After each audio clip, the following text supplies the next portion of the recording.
London's news. London stories. It's 8:41. Nikki Beattie in for Penny Smith today. She'll be back on Monday, sitting alongside Paul Ross. More than half of emergency service workers have had mental health problems. This is according to a survey of 3,500 people. Almost 9 out of 10 paramedics, police officers and firefighters who responded to the survey from mental health charity Mind found their jobs stressful. The charity's research showed they're also less likely to take time off sick. Well, joining us now is Neil Shah, who's director of the Stress Management Society and author of the 10-Step Stress Solution. Morning, Neil. Good morning. How are you? Yeah, I'm exceedingly well. No stress so far today. Wonderful. Yes, but that's because I'm doing all the work. I'm joking, of course. Are you in any way surprised by these findings? Not at all. In fact, we're finding this across the board in modern society. More and more people are experiencing stress, and sadly, many of them are ending up experiencing mental health challenges. Can you define stress and perhaps give us an idea as to what the symptoms, the most common symptoms of someone not coping is or are? That's a great question. I think one of the challenges we face in modern society is a lot of people don't understand stress. It's a term that's been demonized. It's bandied around all the time. Everybody says that they feel stressed without really fully understanding what it is. And we struggle with this. We've been around as an organisation for about 12 years, and we found that, depending on who you're talking to, you'd get somewhat of a different response. Our take on stress, the way we describe stress, is been borrowed from structural engineers, because let's be honest, they know a lot about stress. Maybe not to people, but to bridges, buildings, bits of metal. And if we think of a bridge, let's think of Tower Bridge. And let's say Transport for London have gone on strike. And I know they never go on strike, but they parked all their red double-decker buses on top of the bridge, filled to the top with their union reps, all discussing their various challenges. Tidal surge on the Thames, HMS Belfast gets watched on.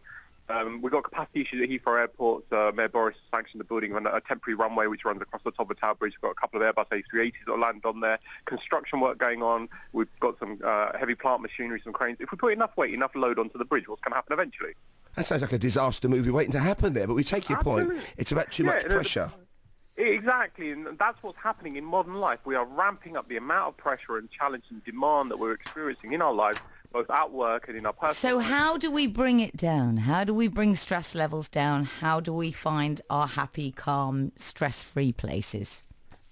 Again, if we go back to the bridge, there's two ways to prevent the bridge from collapsing. Before it collapses, we know it's not doing too well because it will start bowing, buckling, groaning and creaking. When that's happening, what are the choices you have? What could you do to prevent the bridge from collapsing?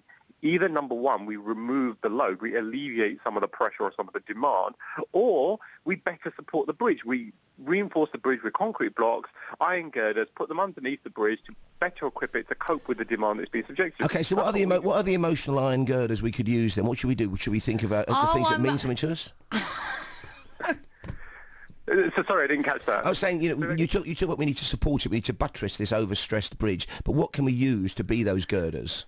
Well, absolutely. So emotional support is a key part of it. Actually having someone to talk to, whether that's colleagues at work, a lot of professional employers provide support, but it's heavily underutilised. You may have access to counselling or an employee assistance programme through your employers. I know in emergency services they do have access to this, but it's heavily underutilised. People either don't know it exists or are stigmatised, which is why they don't reach out for help. But actually, what do they say? A problem shared is a problem halved. A big part of it is releasing the pressure valve, getting things off your chest, allowing yourself to express what you're feeling and reaching out for help. So whether that's, friends, family, support groups, whether that's professional support, at work or outside.